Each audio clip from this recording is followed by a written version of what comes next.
NightTimes is made possible in part by a grant from the Northwest Area Foundation.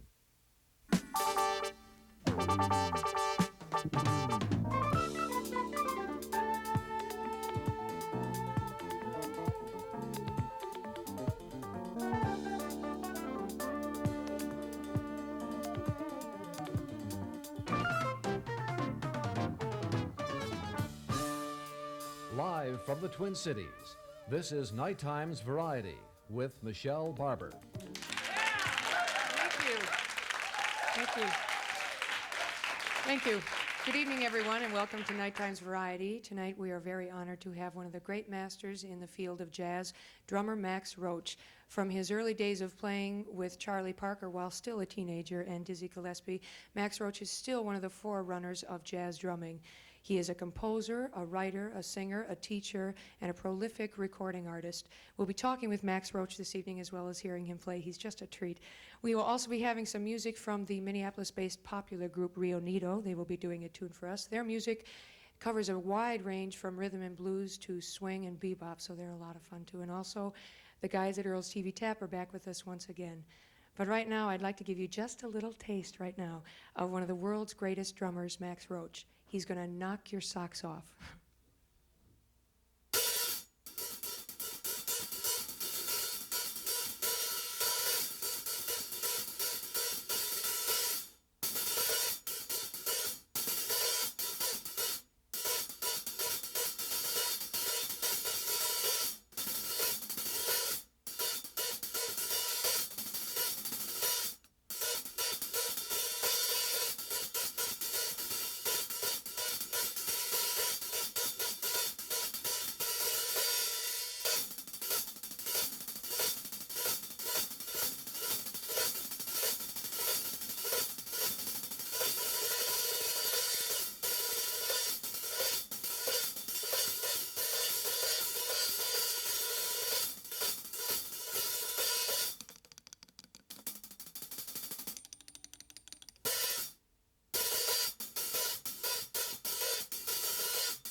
I tell you. Well, we're hearing a lot more from Max Roach this evening. We'll be talking to him, and he's going to do some more playing. And I have to follow that. I'm going to do a tune right now that I wrote, and this is called Paula D.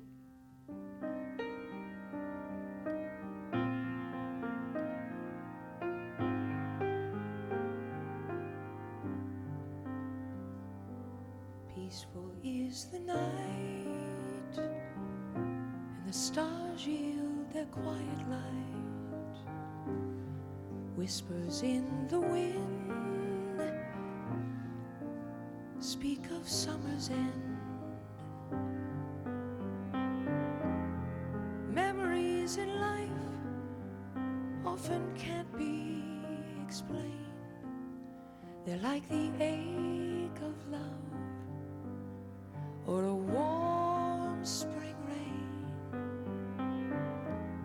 Sometimes I wonder if love's worth the pain. Then your memory sings to me again.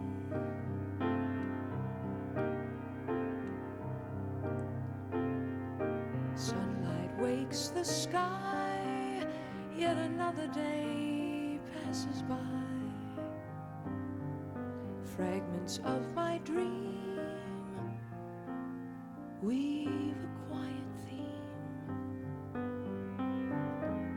Somehow I feel as if you're here with me, with your gentle smile and your dignity.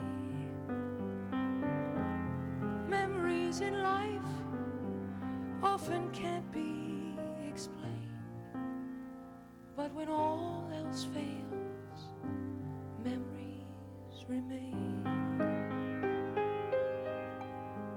But when all else fails, memory remains.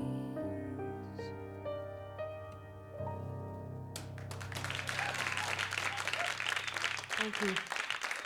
Thank you. Thank you very much.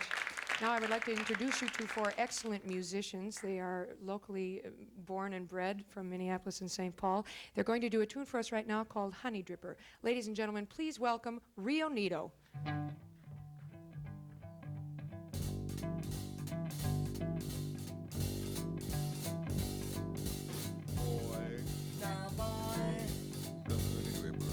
The honey dripper, he's a killer. He's going wild, crazy, crazy, crazy. The honey dripper is soft, sweet, hot. He's a mellow man. He's really mellow man. Well, he jumps and swings, he rips and rides, he dips and shouts. He's the height of giant, so big that can jump for joy. When you take that lick, you take that beat, you get knocked off right on your feet.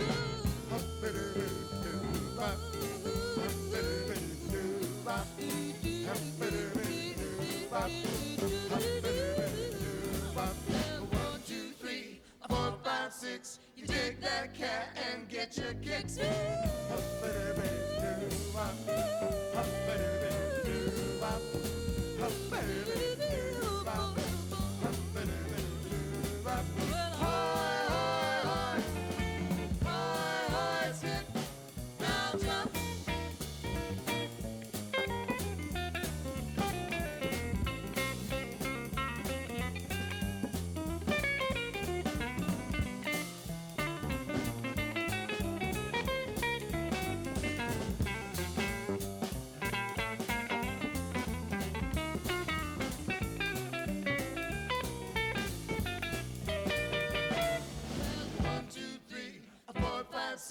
You take that cat and get your kicks.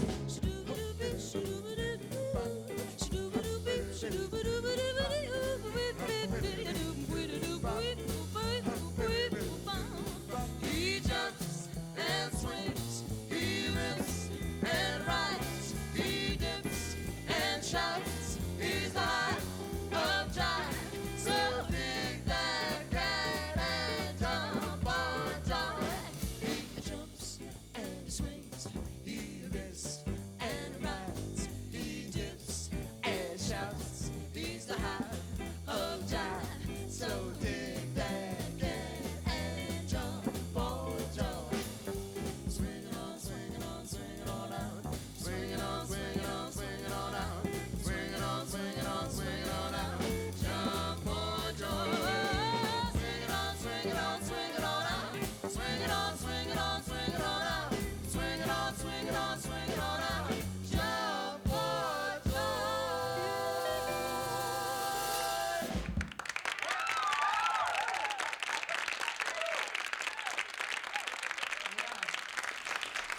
That was RioNido. Great, thank you so much. And right now, we're going to pay another visit with those two cute guys at Earl's TV Tap, Buddy and Chuck.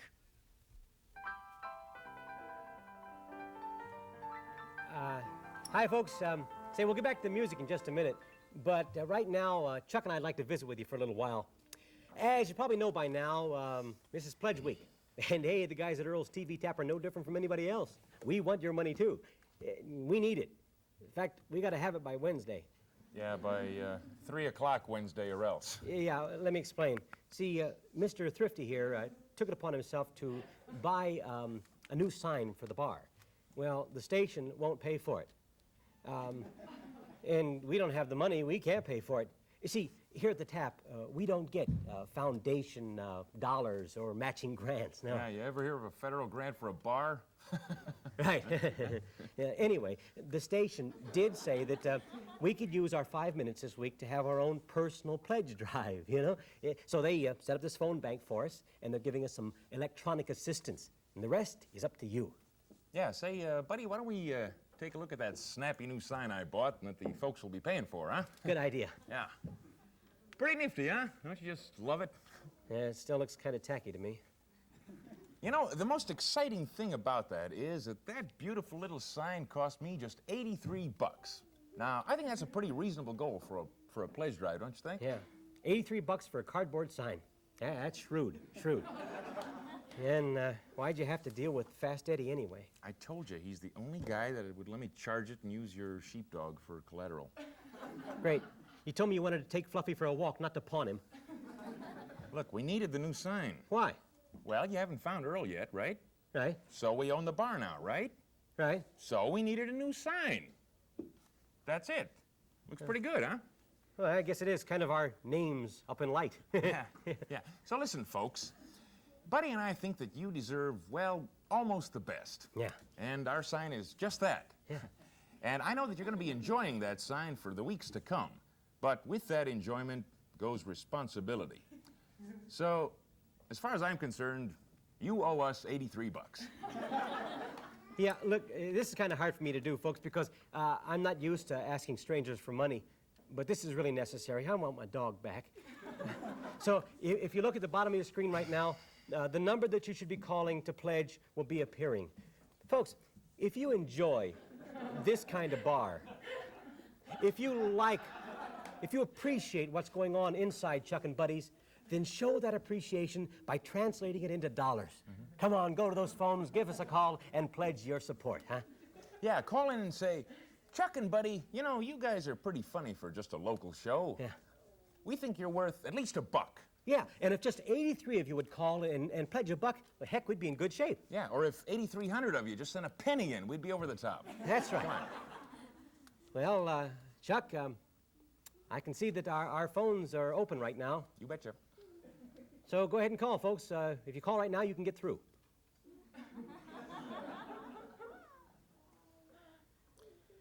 Okay, listen, while we're waiting for the phones to ring, why don't I just take my hat here and pass it around the studio audience? I already did that. Oh, how do we do? Your hat's missing. Okay, well, why don't we just check with the old tote board for Good an idea. update, okay? Yeah. Now then, our goal, as you see, is 83 bucks, and, well, our total so far is, well, we're kind of hovering around nothing right now. But, you know, with your help, I'm sure that we can get that moving up again, huh? Yeah, yeah. So, we're waiting here for the calls. You know, if you call right now, you can talk to Chuck or me personally. Betcha. I don't believe this. It's not working. Come on now, buddy. Don't let your flag hang at half-mast, huh? Yeah, but it's not working. You know, I can't go on asking people for money. You know, I have my pride. Come on, buddy. You don't have anything to be proud about. You know, you're right. You know, I'm ineffectual. Yeah, I can't even get the phones to ring. My dog's being held hostage, and I can't do a thing about it. You know, I'm such a dink. Come on, buddy. A lot of people are. It's okay. You know, I don't seem to be doing anything right anymore. Nobody listens to me. What'd you say? I said I think I need help. Listen, if you're so down, why don't you just go out and shoot yourself? No, I'm just kidding, just kidding. Oh, you know, when I was a kid and I needed help, I'd always go to Dad. Dad had all the answers. I don't remember them. Well, so what? My old man had all the wrong answers, but I respected him. Yeah? I mean, you know, there'd be times I'd act up. By golly, he'd nail my head to the old coffee table just to teach me a lesson. And he enjoyed it, and I respected him for that. That's my problem. I don't respect myself. I feel like America. What? Well, America can't get its act together either. You know, our influence on the rest of the world is diminished. Our pride is lagging. You know, we can't go into another country now if they're out of line. We can't go in and nail their heads to the coffee table anymore. America just isn't daddy. I'm so depressed. Did you hear that, folks? Now, I don't know about you, but that kind of talk makes me a little sick. Come on, America, let's show Buddy he's wrong, huh? Let's get these phones ringing. Yeah. Come on, you Chuck and Buddy fans out there. Come on, let's show Buddy that he's a melting pot again, huh? Yeah. Come on. You folks from the Humane Society, well, you got a special reason to call, don't you? Yeah. Call right now. We'll go back to the show, but we'll be here waiting for your calls. That's right. We're not going to budge an inch from here until we get these phones ringing. That's right.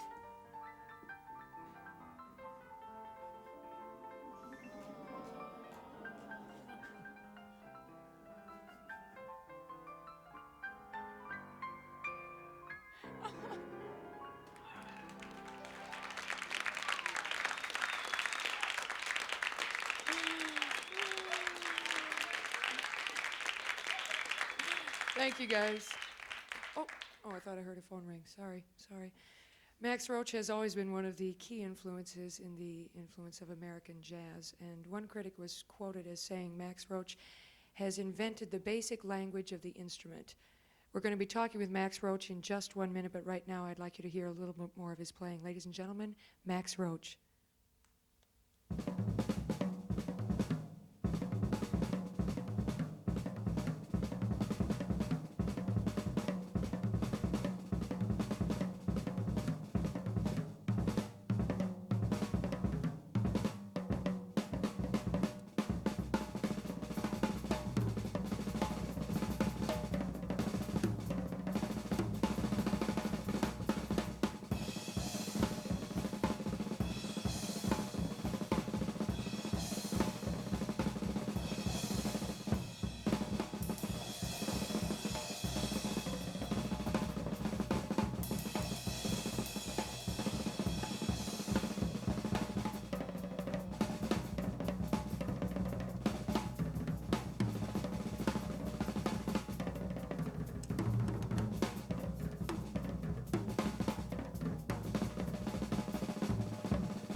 Yes, indeed.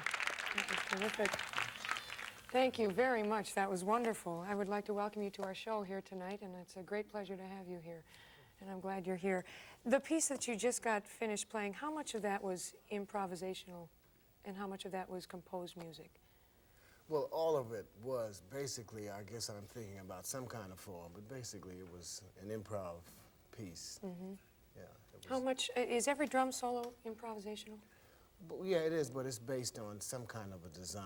It's usually based on the general design, and you try to adhere to the ambience of the piece that you're dealing with. Mm-hmm. If it's a blues, the structure should be in maybe a 12-bar or 16-bar. So you do framework, relate yeah. to the drums as any other musical instrument? Yes, you most certainly do. For a musical yes. structure. Yes, you do. Now, you are one of the foremost drummers who brought the drums into being more than just a subservient figure, as I think you put in one article. Very well put. Thank you. Well, you said it. How did that come to be? Well, you know, it was, the story was, well, that the drum, there are 4 musicians in a band and a drummer. Right. And so drummers have always kind of fought for a place in the sun, so to speak. Mm-hmm. And during the 40s, when people like Charlie Parker and Dizzy Gillespie were coming on the scene, they gave me an opportunity to express they brought me out of the closet, so to speak, okay? And from that point on, I guess I've always forged ahead to try to make it more of an integral part of the band or the group or whatever. One way that, I guess, one of the ways that I happened to get to solving the problem, of course, was to start writing and composing and arranging music myself. because before that it seemed that the other musicians had no idea as to how to treat the instrument themselves, you know, and it was suggested, well, Max, if you want us, because my cry was always, well, you know, I always play behind you folks, and then when it comes time for me to play my solo or break, everybody walks off the stage. So why don't you accompany me sometime? So they said, well, if you write it, we'll do it. And I guess that's how I got started. So when did you start writing then? Was that all the way back working with? Well, basically, people like Dizzy and Charlie Parker, and they were innovative enough to add things in. But then when I began to start my own bands and recording under my own name, I did things like that. For example, with the Clifford Brown, Max Roach group had started. And then on later with the things I did with Impulse and other record companies after. That's terrific. In the late 60s and early 70s, you were very influential, but it was a differentiation between the black music and the white music. And later on, you have changed your thinking as far as making American music as a whole more recognizable. Why has that changed in your mind? Why is there a change? Well, I think, you know, it wasn't a change. Actually, I think the whole African American and black, that kind of rhetoric came about as a reaction to the social conditions that exist in this country, you know, black vis-a-vis white and so forth, and that kind of thing. And it was I guess, a reaction toward the fact that if it's going to be, everything's going to be white, then we'll make everything black. But basically, what it is, it's American music, because no place in the world do you hear this kind of music. I don't care where you go. You go to Africa, you go to Europe, you go to Japan, you go to the Middle East. This particular area of American music, as other areas of American music as well, Cajun and country western and some of the things, are really come out of the American musical experience. And of course, for me, this music it exemplifies what this country should be and sometimes is about. It's a very democratic art form. You know, you take 3 or 4 or 5 musicians in small groups, that is, in chamber ensembles, and someone suggests an idea, and we all have an opportunity to speak our minds, providing we are technically proficient as far as this music, the techniques of this music are concerned, to have a say in creating a piece of beauty. It's a collective effort, you know. Where are you going now? You have done so many different things and been in so many different fields in American music. What would you like to accomplish that you have not yet accomplished? Well, doing so much. You know, I'll tell you something. I've been very fortunate to have been associated with such outstanding creative people that come out of the American musical experience. You know, like I started at 16 with Duke Ellington and then went on to work with people like Mingus and Parker and Powell and just record with all these wonderful folks. And I'm very optimistic about the future of the music. As I travel across the length and breadth of the country, I find some just fantastically talented young people who are dealing with this music very seriously, and I just want to do more of the same. Oh, that's great. Well, please do some more right now. I'm so glad you're here. It's Thank just you, been a Michelle. pleasure. It's my Thank you. pleasure. All right.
legendary Max Roach will be appearing in concert tonight at the Children's Theater Company at 10 o'clock. Please catch him if you can. He's a wonderful man.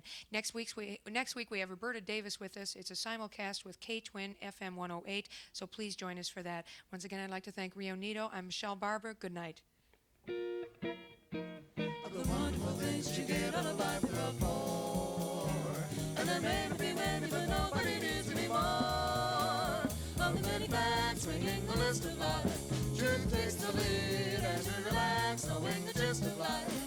It's truth you need, and the second is honor, and happiness makes the three. When you put them together, you know what the... Night Times is made possible in part by a grant from the Northwest Area Foundation. Night Times is a production of Twin Cities Public Television, which is solely responsible for its content.